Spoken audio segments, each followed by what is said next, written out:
नमस्कार दोस्तों।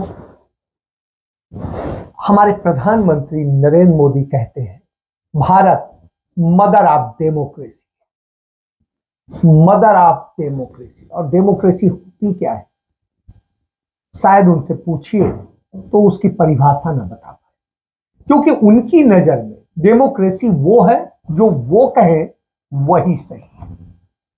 हालात बिल्कुल इससे इतर हैं और स्थिति यह है कि डेमोक्रेसी का गला घोटा जा रहा है, और ये गला कहीं और नहीं घोटा जा रहा है, दिल्ली से घोटा जा रहा है। और दिल्ली के अलावा भारतीय जनता पार्टी की जहां जहां सरकारें हैं वहां घोटा जा रहा है। इसका उदाहरण, सबसे बड़ा उदाहरण कि गला घोटने का यह है कि दिल्ली में एमसीडी के चुनाव हुए थे। चुनाव के बाद में 85 दिन बाद आज वहां पर जो हालत है वो हालत यह है कि एमसीडी में पूरी रात पार्षदों के बीच हाथापाई होती रही, मारपीट होती रही, एक दूसरे पर माइक फेंके, बोतल फेंकी, एक दूसरे के कपड़े नोचे, थप्पड़ मारे, जाने क्या क्या हुआ।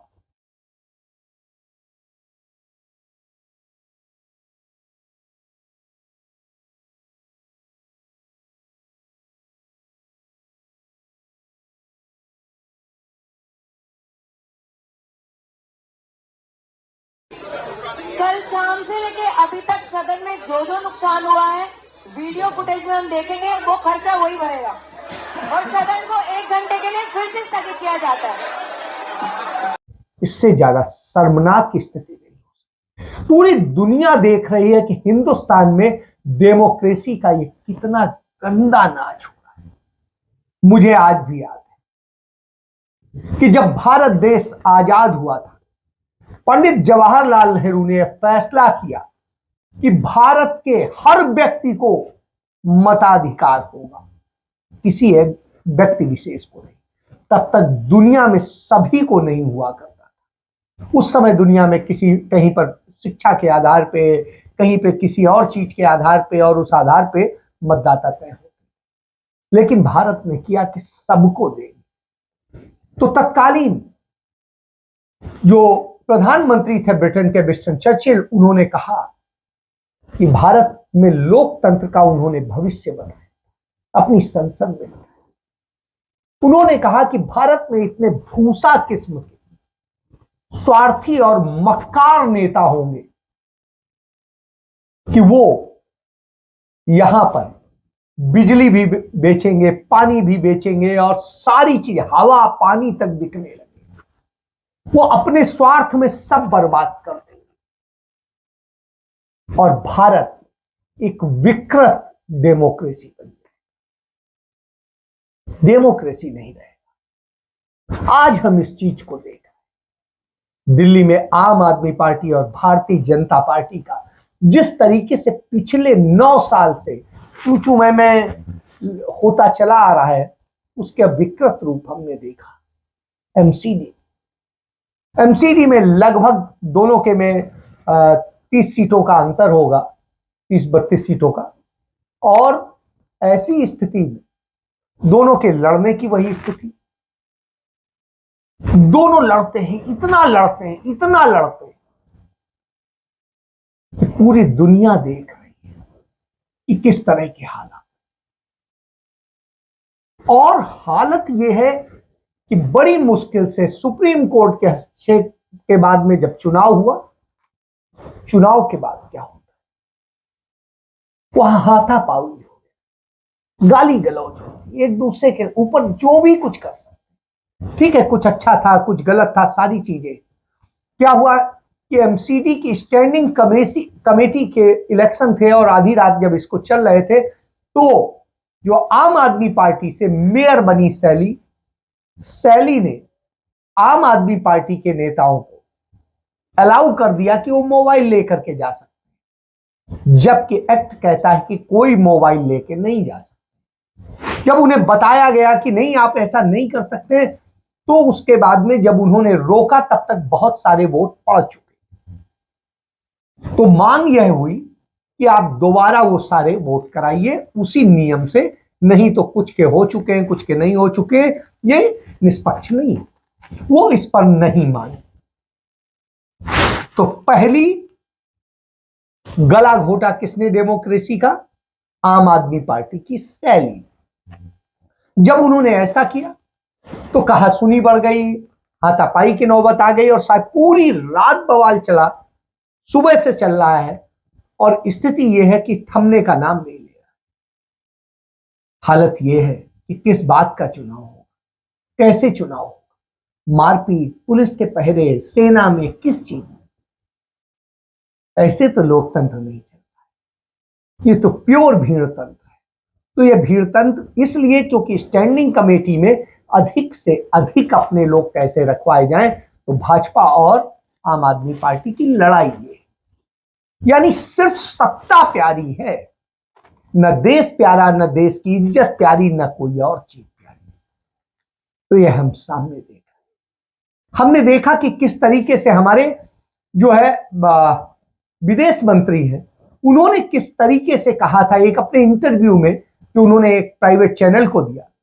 उस इंटरव्यू में उन्होंने कहा कि भारत एक छोटी अर्थव्यवस्था है, चीन एक बड़ी अर्थव्यवस्था है, और उस अर्थव्यवस्था से वो कैसे लड़ सकता है और कैसे क्या कर सकता है। मतलब उसको लेके उन्होंने जितनी बातें कही, सुन के शर्म आई।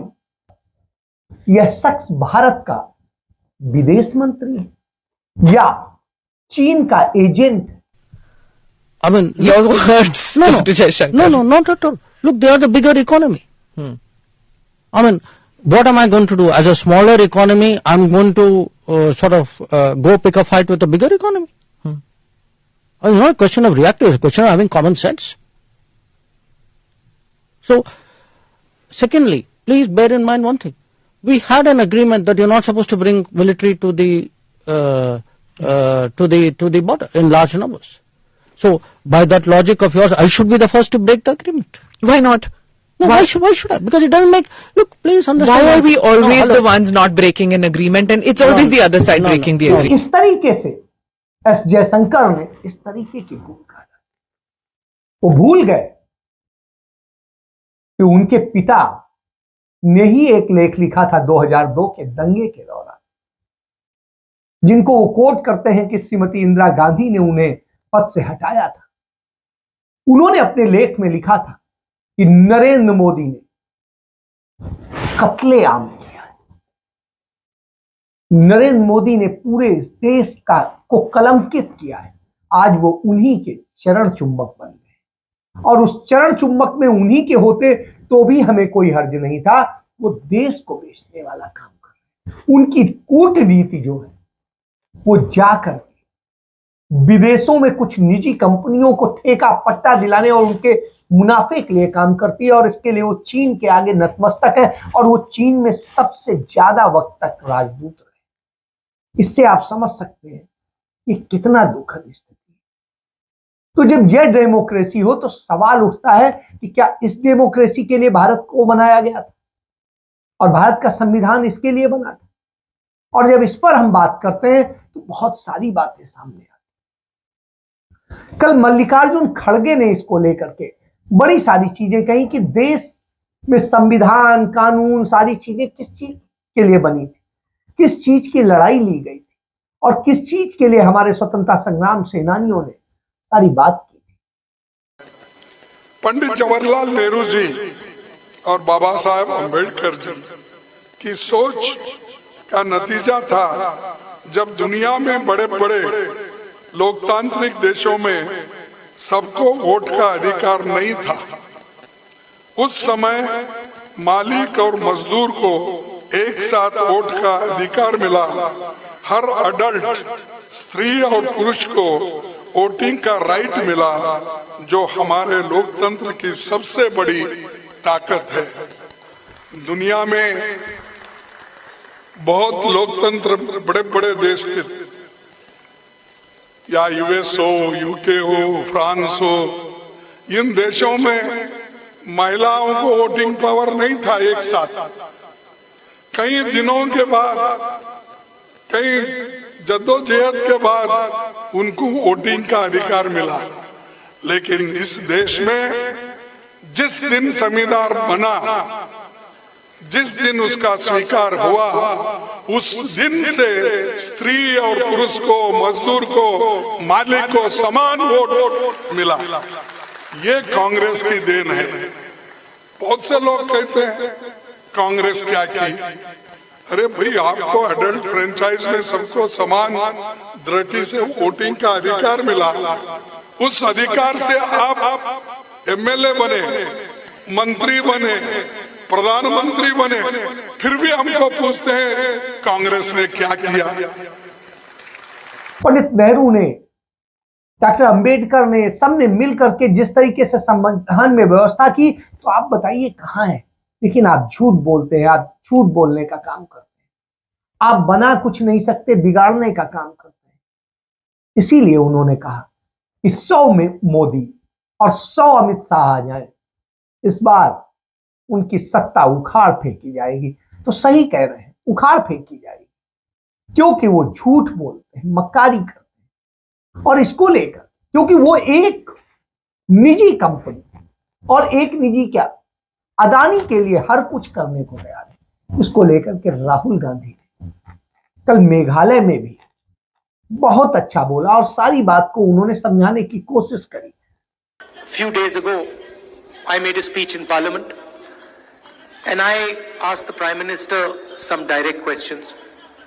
I asked the Prime Minister about his relationship with Mr. Adani. We're talking about corruption in Meghalaya, so I'd like to also mention corruption at the center, which is at a scale that has probably never been seen ever in Indian history before. One businessman, close friend of the Prime Minister, goes from being the 609th richest man in the world to the second richest man in the world. Matter of years.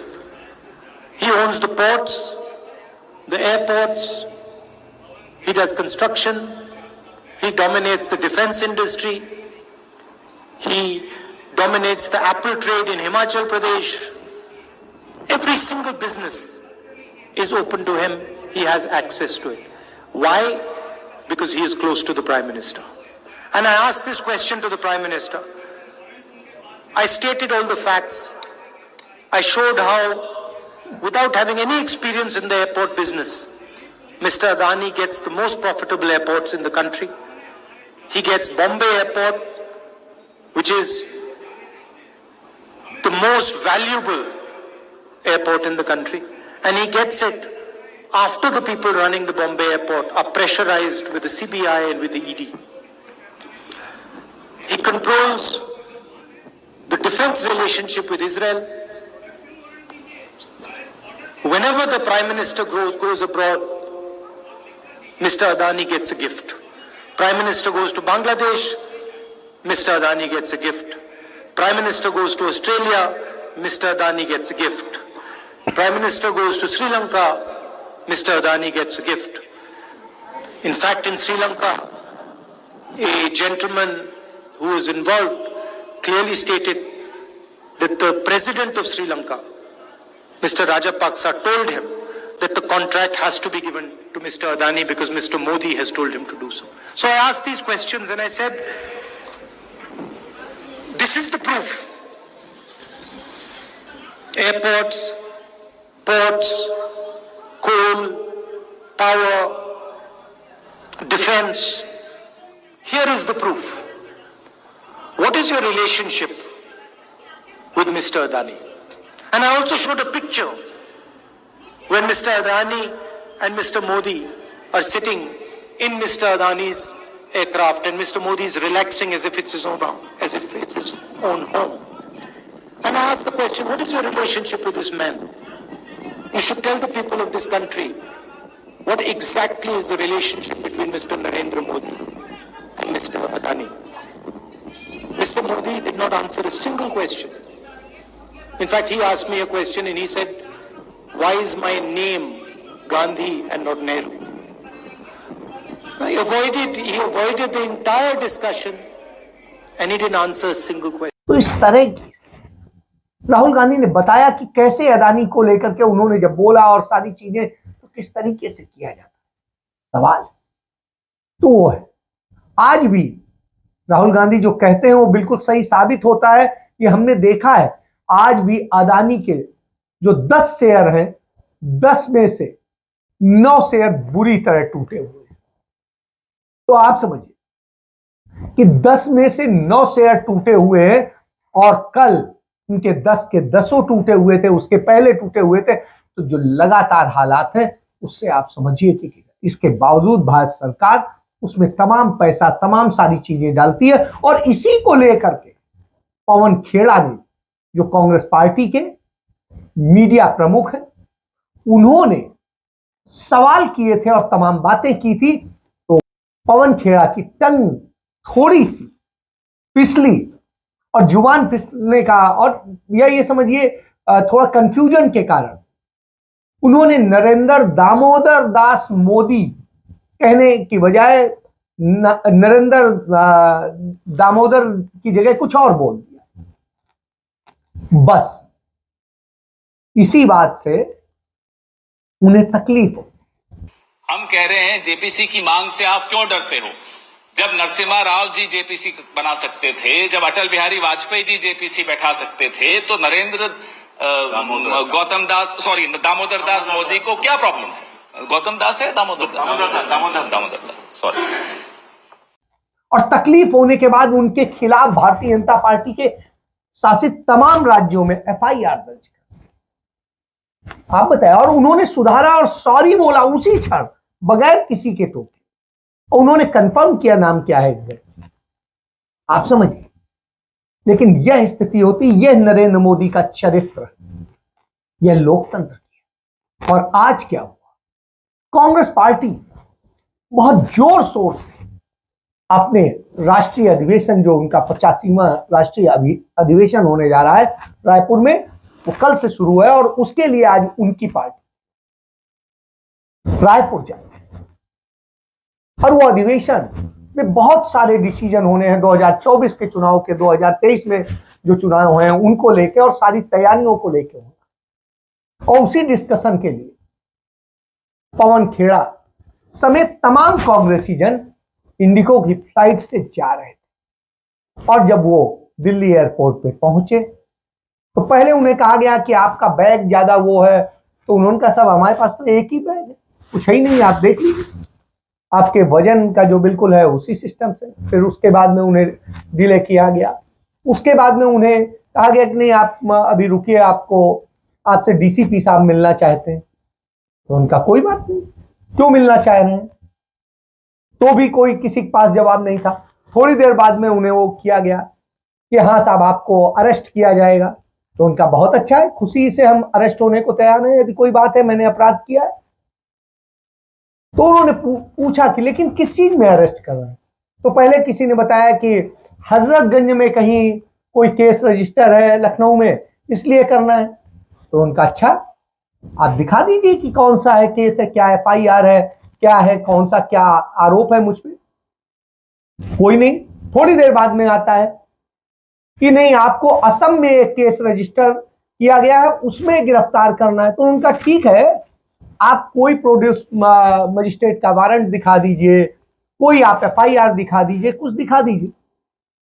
तो साहब ना FIR दिखाएंगे, ना आपको आरोप बताएंगे, ना आपको कोई वारंट दिखाएंगे, और कहेंगे हमने गिरफ्तार कर लिया, हम आपको असम ले जा रहे हैं। तो कांग्रेस पार्टी के तमाम सारे नेतागण वहीं धरने पे बैठे। उन्होंने कहा कि साहब ये बताओ, आप गिरफ्तार करो, हमें स्वागत है, हमने कोई यत किया, लेकिन हमें उसमें कोई लीगल डॉक्यूमेंट तो दिखा दो कि किस चीज में आप गिरफ्तार करें। तो पिछले 2 घंटे से इसका ड्रामा चल रहा है और इस कारण से सारे वो, आप देखिए, जैसे अधिवेशन की घोषणा हुई उसकी तैयारी से जुड़े थे, तो वहां पहले ईडी की रेड कराई जाती है, फिर उसमें कुछ नहीं मिलता है, तो फिर और कैसे परेशान किया जाए। जो कांग्रेस के लोग आक्रामक होते हैं उन पे हमले शुरू हो जाते हैं। तो साहब, इस तरह की जब स्थितियां हो तो कौन सा लोकतंत्र बने? एक तरफ आम आदमी पार्टी और भारतीय जनता पार्टी की जो कहेंगे मिली जुली नूरा कुश्ती है, उस नूरा कुश्ती में पूरे देश का मीडिया खत्म कर दिया जाता है। और दूसरी तरफ जब कांग्रेस पार्टी जो वास्तव में लड़ाई लड़ रही होती है तो उसके लोगों को जेल भेजने और बंद करने और ये करने का काम किया जाता है। आपको याद होगा सुप्रीम कोर्ट ने कहा था, सुप्रीम कोर्ट में 24 मार्च 2015 को सुप्रीम कोर्ट की जस्टिस थी श्रेया सिंघल बनाम भारत संघ के मामले में सुप्रीम कोर्ट ने कहा था लोकतंत्र में विचार और अभिव्यक्ति की स्वतंत्रता बुनियादी मूल्य है और संवैधानिक व्यवस्था में इन्हें सर्वोच्च महत्व दिया गया है। तो आप समझ लीजिए, और उसके बाद में आज क्या हो रहा, आज बिल्कुल उसका उलट हो रहा है। आज स्थिति है कौन सा आपका अभिव्यक्ति की स्वतंत्रता, कौन सी बात, कहां गिरफ्तारी, क्या। सब लोग बार बार कहते हैं कि आपातकाल आपातकाल, अरे आपातकाल कौन सा था, वो निरोधात्मक काल हो सकता है।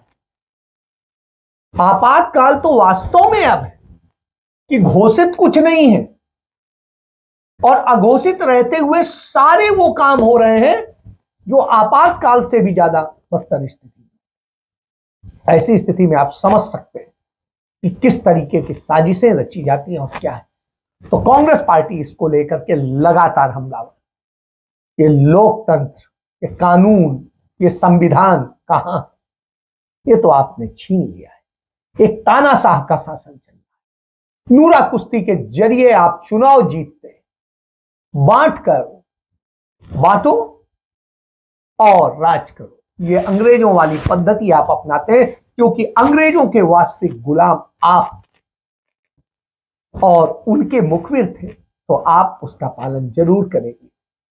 कांग्रेस तो तब भी लड़ रही थी, बनाने के लिए भी लड़ रही थी देश, और अब बचाने के लिए भी लड़ रही।